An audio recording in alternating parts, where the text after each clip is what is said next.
Yeah, welcome to this session, and I will talk today about Genome Enhancer, our new tool, and I will present this at the end of my talk. And I will start first about the major drivers which we had to develop this tool. And this tool takes omics data and it leads to personalized medicine, actually, to personalized drug target and selection and treatment.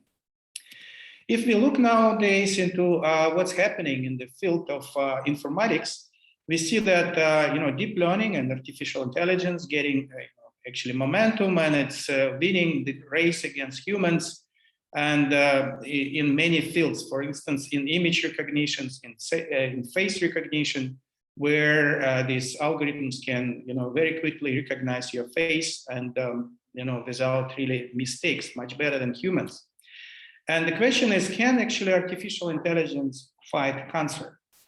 And we try to answer this question, and we try to actually use it in our field, in our work.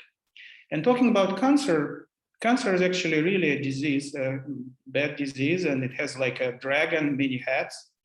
And we, together with clinicians and all our big teams, are trying to fight the cancer by chopping off all these heads, but they are growing again. And among them, we can name, for instance, late detection. So we have to do really something to detect cancer as early as possible. Also, what we were talking together already, the drug therapy which we offer is not always optimal. We should give a right drug to right patient. We see a lot of cases when the cancer is defeated initially, but then metastasis coming up, and we have to find a way how to actually work against metastasis. And the drug resistance, for instance, is a very important topic, and that's a topic I want to start again. So, and to show how approaches of analyzing gene regulation can help against, drug resistance in cancer. And our focus today is on EGFR inhibitors. EGFR, epidermal growth factor receptor, is of different kind of those receptors, a very important target for drug therapy, for cancer therapies. And that was a very first target in breast cancer and many other cancers. And there are a number of drugs already existing on the market, which are shown here on the screen, which I took from recent publications that are helping people against cancer when EGF receptor is active in those tumors. And there's, for instance, the drug which is called erlotinib, which we'll talk today about. But although there is a quite good approaches of applying these these drugs to the different types of cancers, unfortunately, there is actually appeared resistance to those drugs. For instance, in lung cancer, it's known, there are several known mechanisms of actually appeared resistance or pre-existent resistance of tumors, various tumors to these drugs. And on this network, you can see most common mechanisms of this resistance in lung cancer, especially. And one of the most important mechanisms, of course, is when the protein itself, the EGFR receptor, which is shown here in the center, is getting mutated, and at the site of the protein where this therapy, this drug is actually bind. And of course, by this mutation, the cancer can avoid to be inhibited. But very often there are other types of mechanisms when cancer avoid the inhibition of that receptor. And among them, there is a so-called epithelial mesenchymal transition, when the cancer start becoming very soft, actually, very flexible, and getting evaded from inhibition by this EGFR inhibitor. And another mechanism when cancer find a way how to bypass actually the activation and proliferation pathways doing it, but not really actually doing it through EGFR receptor. And we were interested to apply our tools to these types of mechanism of acquired resistance, especially in the case when resistance was acquired not through the mutation, but through some pathway rearrangement, pathway rewiring, or other types of mechanisms our cells evade from being inhibited by those drugs. And we took data from this paper, where you can see this author of that paper. It's a pretty recent paper. They had cell lines which were sensitive to this erlotinib.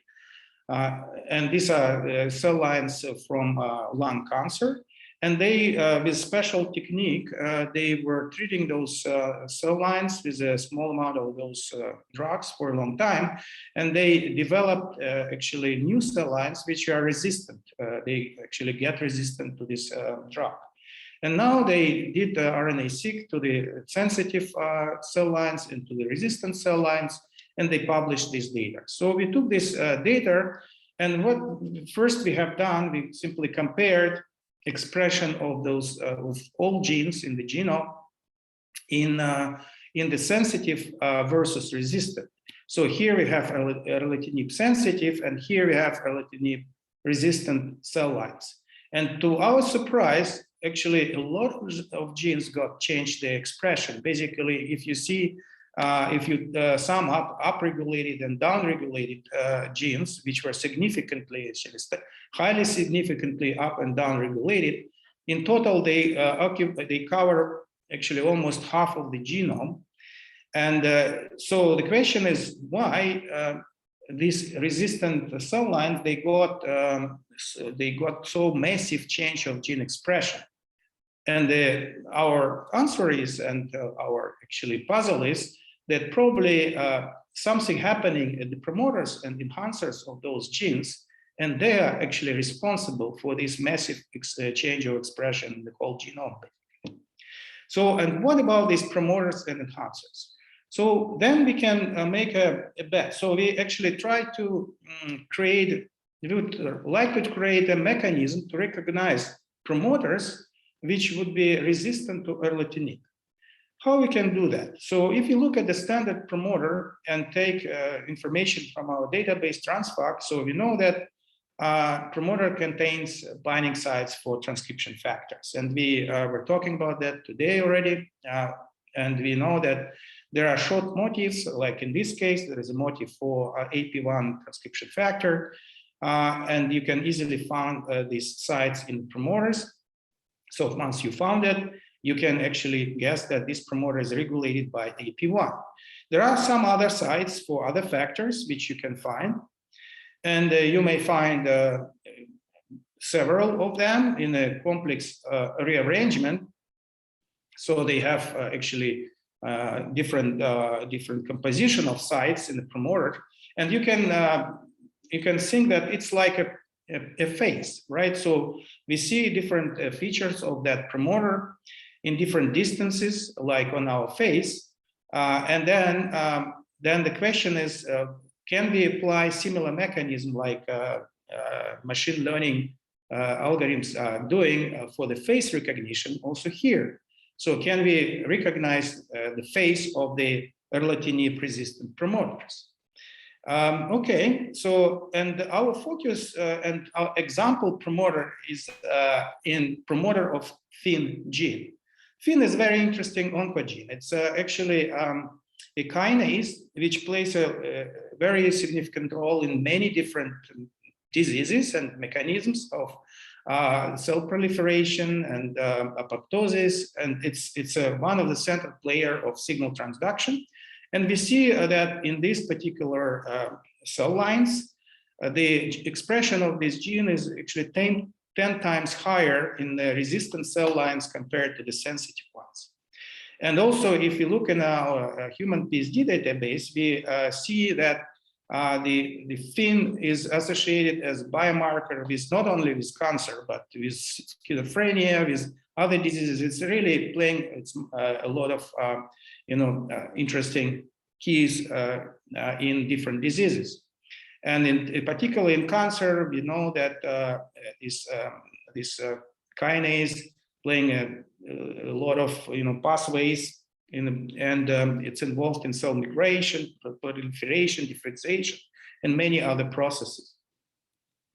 So, but interesting that we also see that FIN promotes breast cancer, for instance, progression through epithelial mesenchymal transition. And we know that, as I showed before, that this particular mechanism is involved in creating resistance to erlotinib and other EGF receptor inhibitors. So that's why FIN is for now in our focus. So let's have a look at the promoter of the FIN gene. So if you look at the browser and genome browser, here's the first exon of FIN gene, and the start of transcription is here. So the transcription is actually going in a minus strand from right to left. And each of this arrow here is a prediction of one motif of one binding site for one transcription factor family. So as you can see, there is a number of sites here we can predict. But if you start applying all known motifs, in fact, the picture is like that. So we can predict motifs for really a lot of different transcription factors, practically in each position of the sequence in the promoter of FIN gene, and not only in the promoter, but also in even going left and right over the whole genome. You can predict binding sites for various transcription factors. The reason is because the motifs are very short. So, and you can find binding sequences fitting to the motifs practically everywhere. So what we see here is that if you take all known transcription factors and apply their motifs to the promoter of FIN gene, the phase of that promoter becoming too complicated. So basically how to find any common features in different promoters just by looking at this huge amount of sites identified. If we saw that, okay, maybe we should look not at the predicted binding sites by motif, but look at the binding sites which are experimentally observed.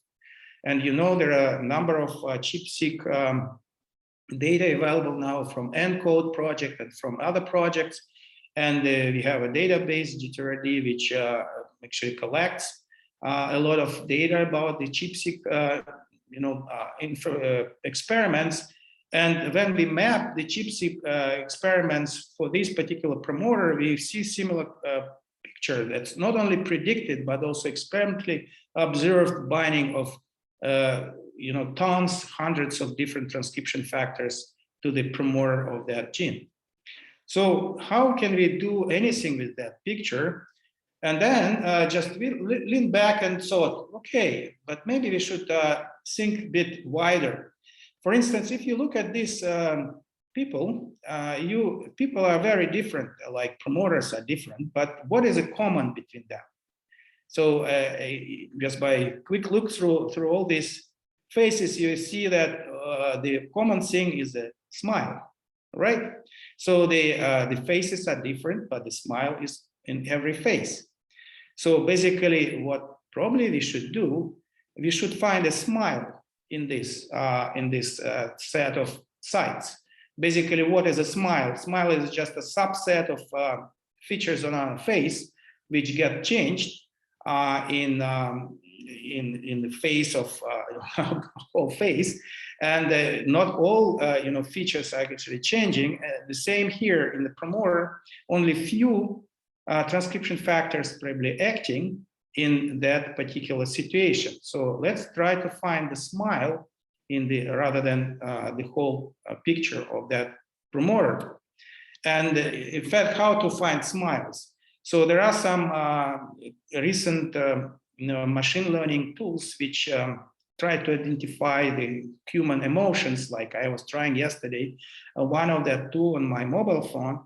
And you see it's relatively well working. So it can identify, for instance, on this picture, really a smile. On this picture, it identifies actually with a 50% probability that I was angry, although I was not. So it gives actually a certain possibility to identify emotion on our face.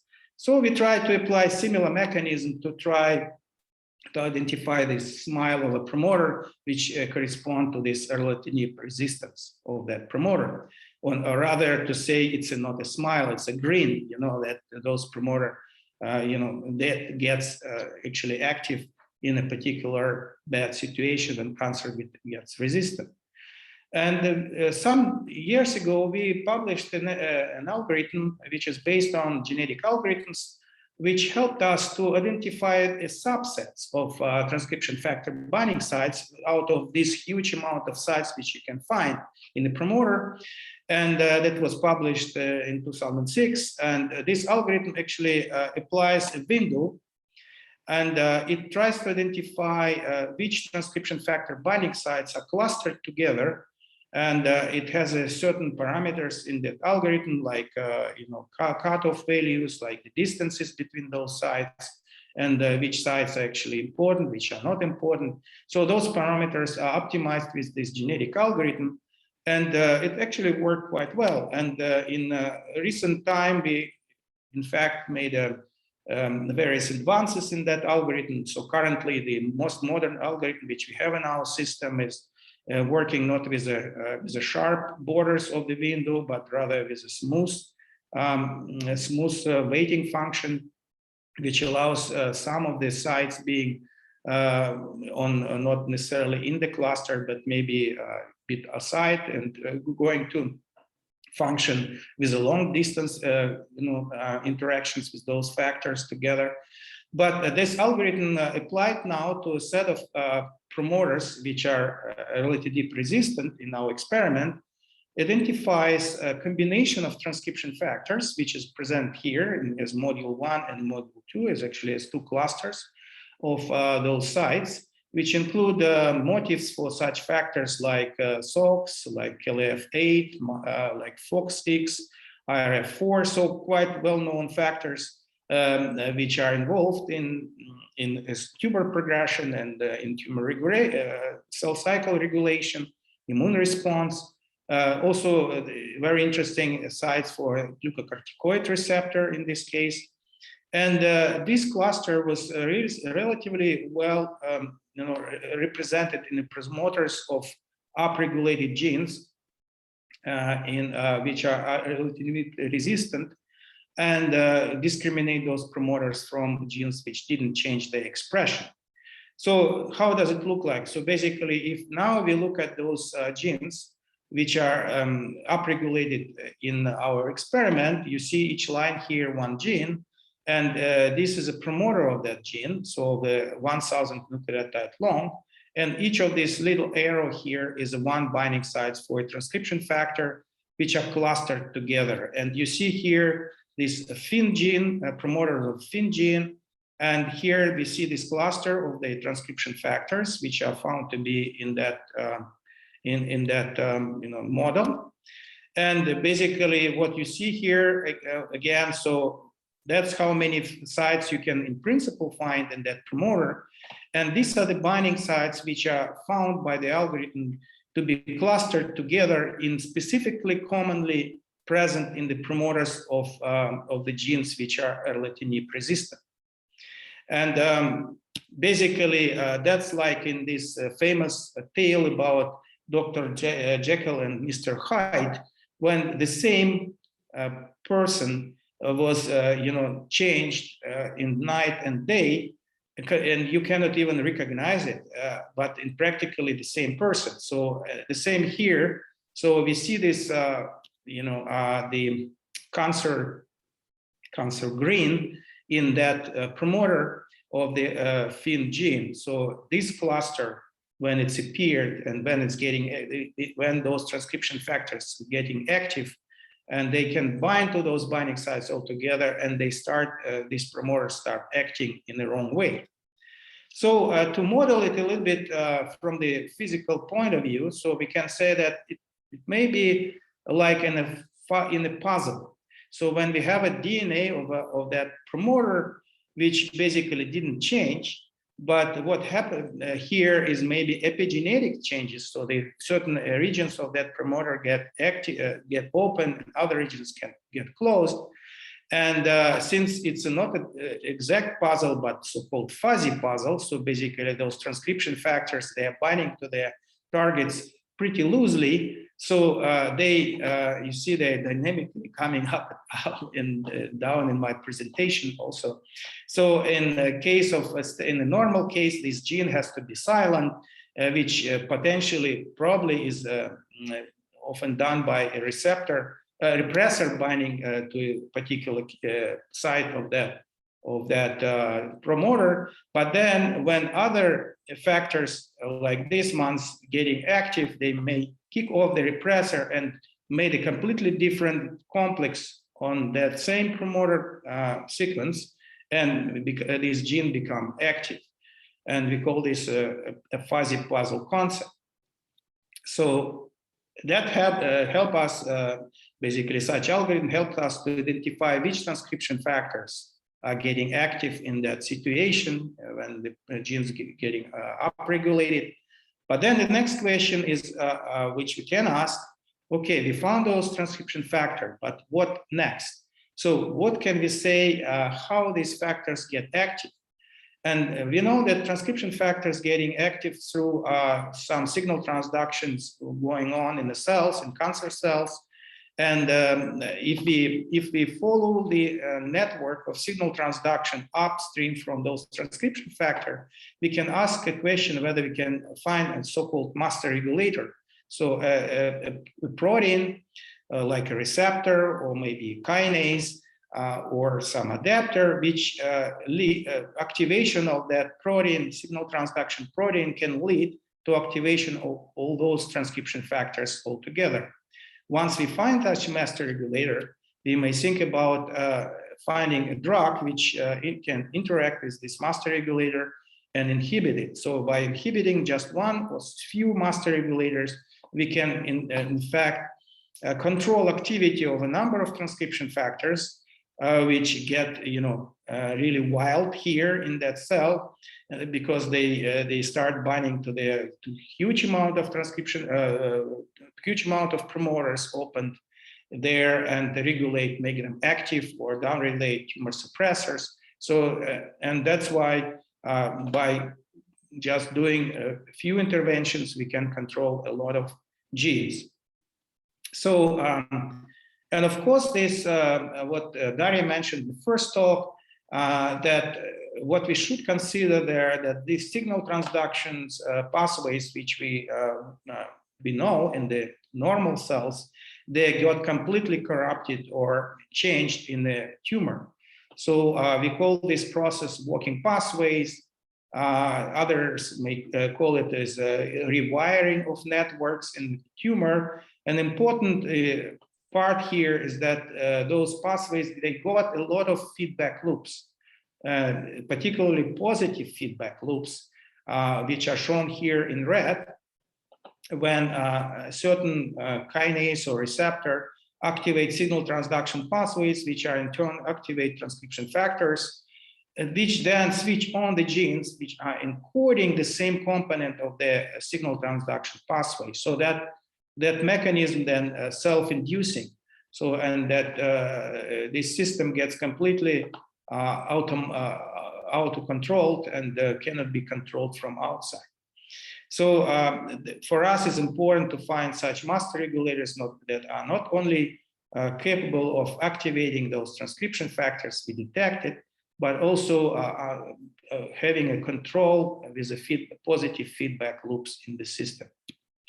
So in this case of erlotinib resistance in the upregulated genes, our system, our algorithm was able to reconstruct such master regulated networks, where here downstream, here at the bottom, we see the genes which are upregulated, and they are controlled by these complexes of transcription factors, which are shown here in the blue. And these transcription factors, in turn, they got active through the signal cascade from these master regulators, which are shown here in top. in red, in the pink rather color. And you see here with the dash lines feedback loops when these genes are actually encoding those proteins which are playing a role in this signal cascade. And you see here the FIN kinase indeed found as a master regulator by our algorithm, and playing an important role in this whole cascade of regulating those genes.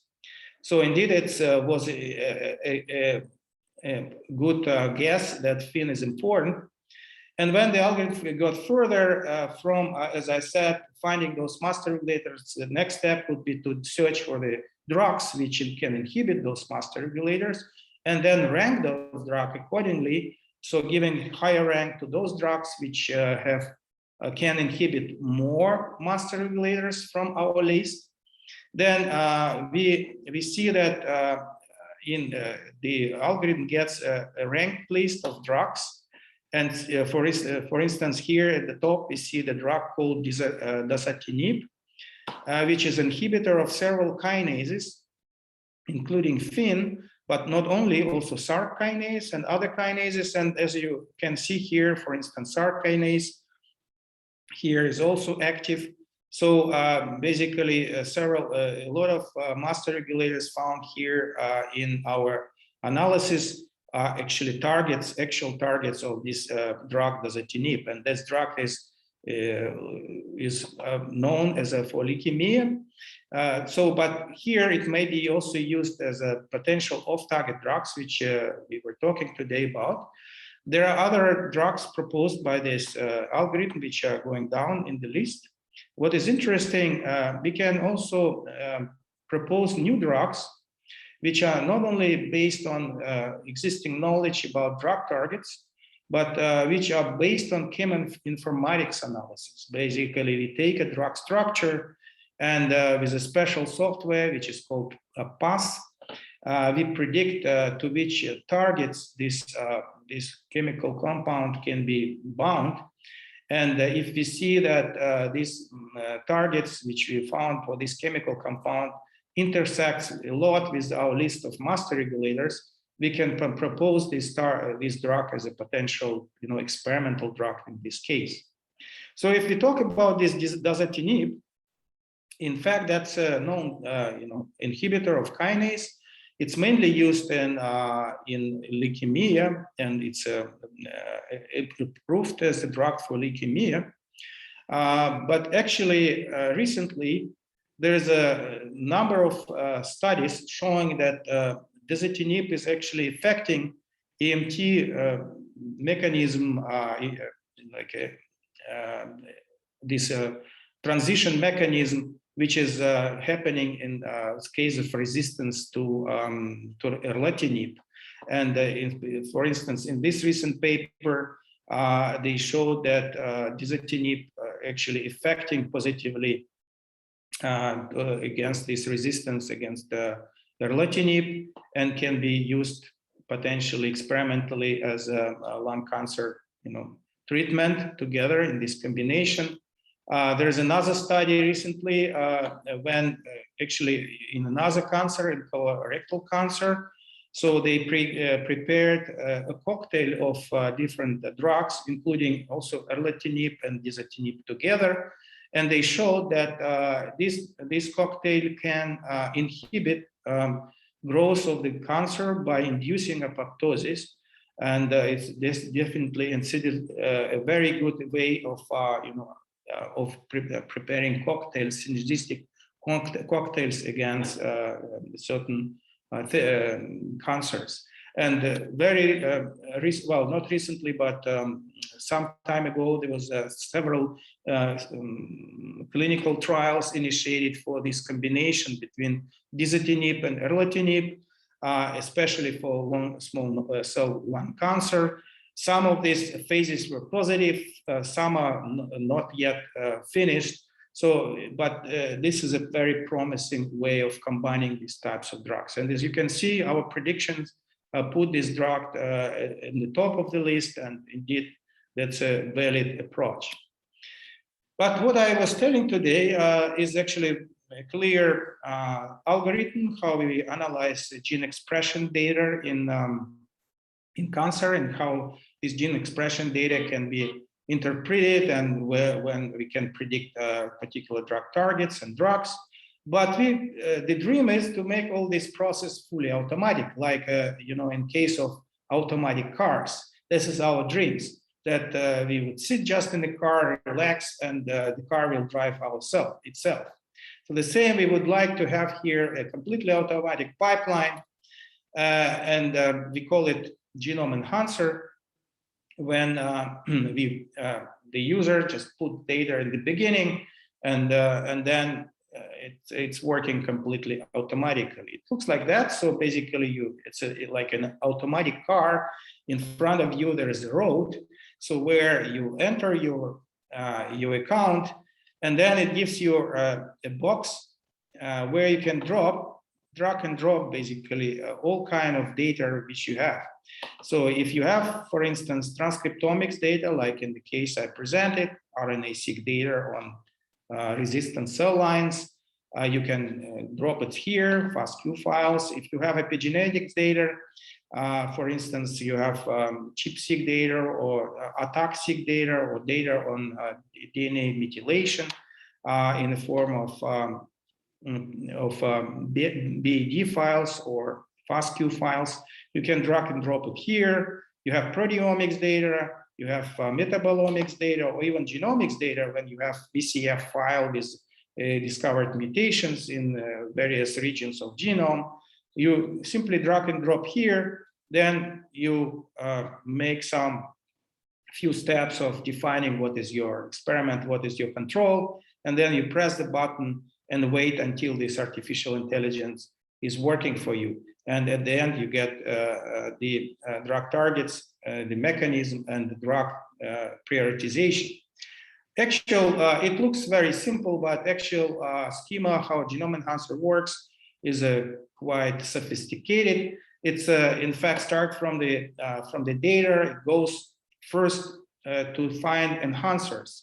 So in case of cancers, we call it cancer enhancers.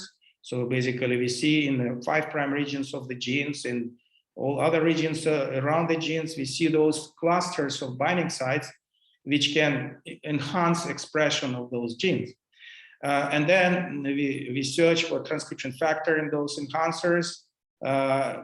From them, we search for the keynotes. We go upstream, and from them, when we found master regulator, we predict the drugs.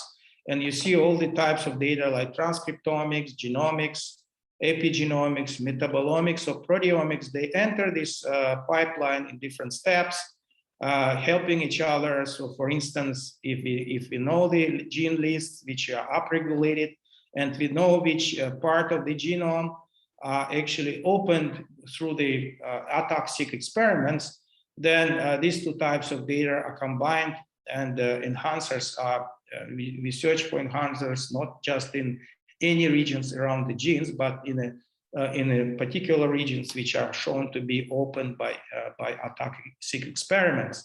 If we have also proteomics data, for instance, we see and know which proteins or even phosphorylated proteins are getting active in our system, and then we can add this protein list. The system automatically adds it, and it does the search of master regulators through special weighting of those proteins which we've identified experimentally.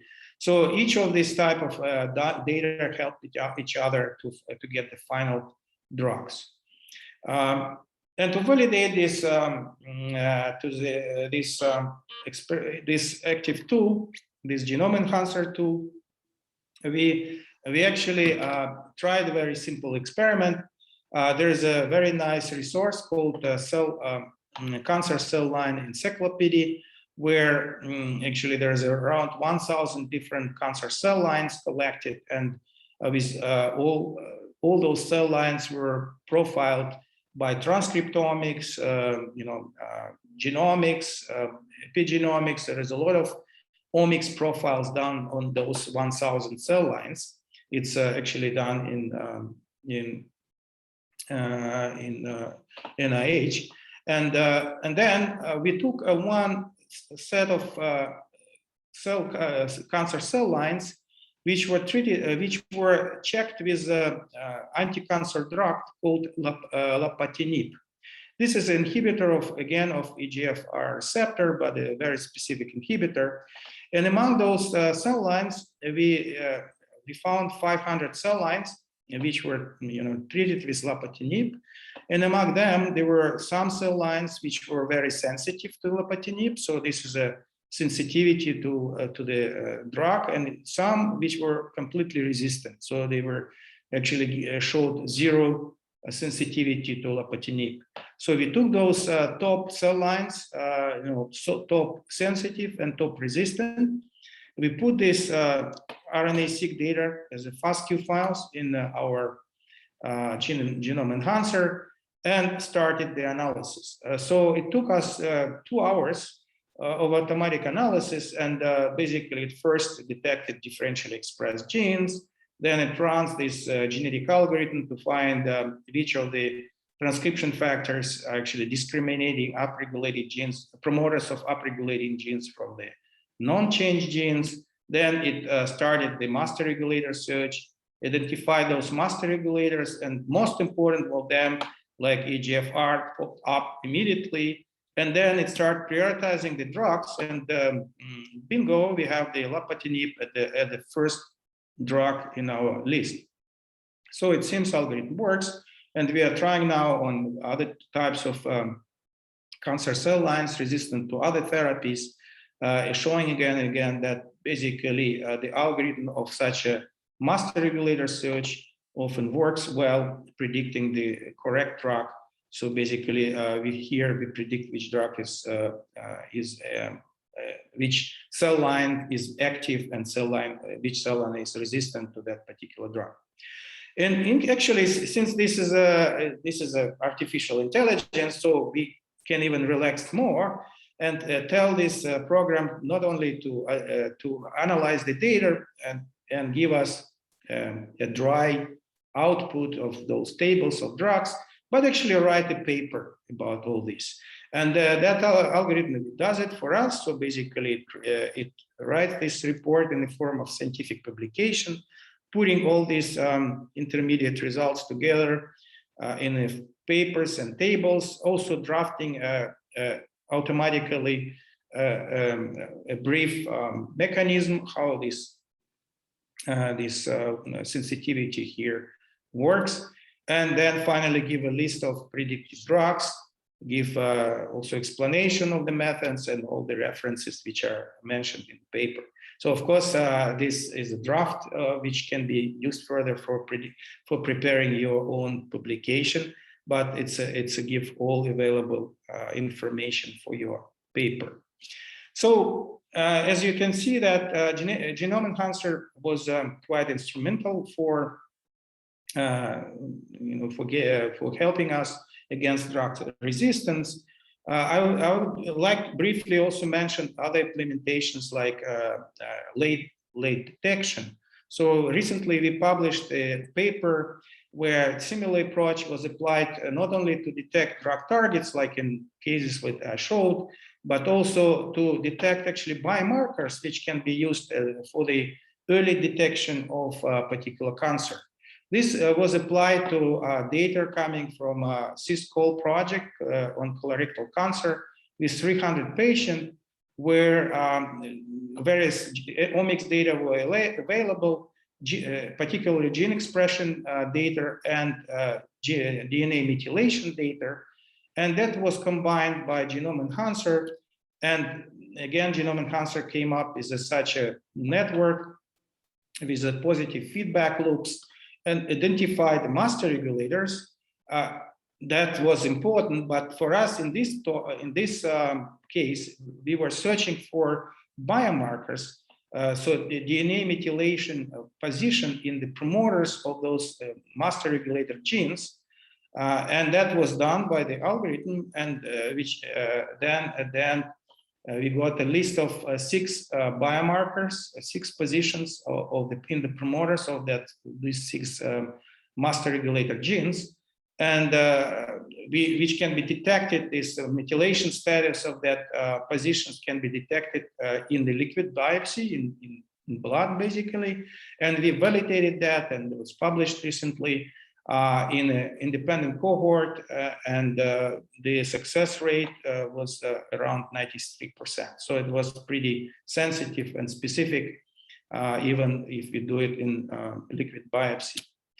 So, and finally, we should again mention that Genome Enhancer helped in selecting the right drugs for a right patient. So, that was already shown today by Daria in the first talk. And I would want to repeat her talk, just saying that we had 3 cases of 3 patients of colorectal cancer, and Genome Enhancer built 3 different mechanisms for these 3 patients, and identified actually different lists of master regulators, and that helped us actually to predict which drugs is better to use for which patient. So basically, that again help us not only to find drugs in cohort studies, but really to do the cases for personalized medicine when we can propose a particular drug for a particular patient. So just sum up what we were talking today. So basically, initially, as I showed, that although the genome is big but sites are very short, the binding sites for transcription factors, which means those binding sites can be found everywhere, but that's just showing us a potential. Basically, indeed, those transcription factors, they can bind to those binding sites if a certain if this region is open and available for the binding, and if this transcription factor is active.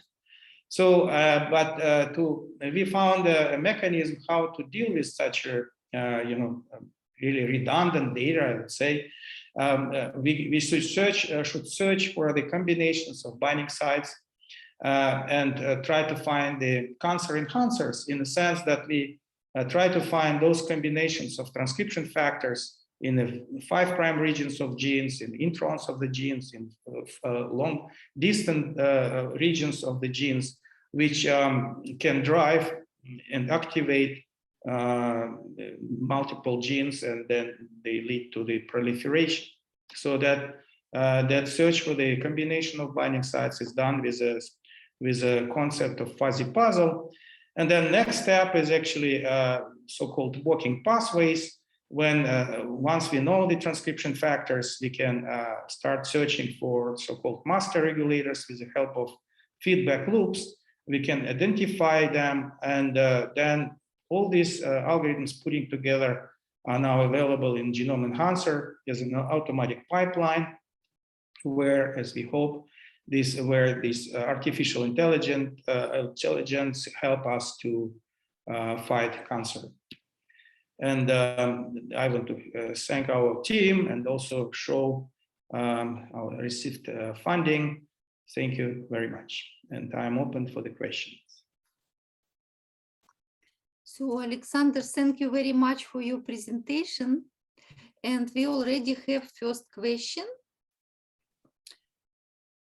about hidden direct link. Is there any hidden direct link between epigenetic signals, transcription factors, and post-transcriptional modifications?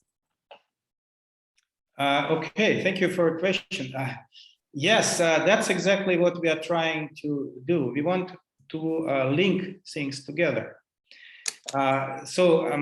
Basically, the idea is that everything is connected in the cell. So if we observe a change of gene expression, we should look for the reasons why that happens. And we know that gene expression is mainly controlled by transcription factors through binding to the binding sites. And if there is this region which have to be bound by transcription factor is is condensed through the epigenetic modification, then the factor cannot bind any longer. So that how this epigenetic signal can be linked to the transcription signal. So we search, we look at the regions in the 5' regions of the genes, in the promoters of the genes, and we see if there is an epigenetic signal. So in the case of what kind of signal, for instance, we see the CpG methylation, for instance, right? So when certain regions of DNA are methylated, so they definitely change the behavior of that region in terms of possibility to be bound by different transcription factors. In other case, if we see epigenetic signal when people are doing atoxic experiments, so they basically see the open chromatin. So and then definitely it leads us to that region, and we can try to search for the binding sites inside this open chromatin, and through that link this epigenetic signal with transcriptomics. There was also how to link the genomic changes. Again, the same. So if we observe a nucleotide change in the promoter of a gene, we can look if this change actually affects a binding site for a transcription factor. It can lead to loss of the existing binding site. And in such a case, the factor cannot bind any longer. And for instance, if it's a repressor, so it cannot repress any longer this gene, or it can actually, one nucleotide change can lead to creation of new site. So then the gene which was not regulated by particular transcription factor suddenly getting regulated by that factor because a new binding site has appeared in that promoter. So that's how all these different signals can be connected to each other. Mm-hmm. Thank you very much for answering. And so far we do not have further questions. Maybe people will send us questions afterwards. It is also welcome. Please send us your questions. We will try our best to send you replies.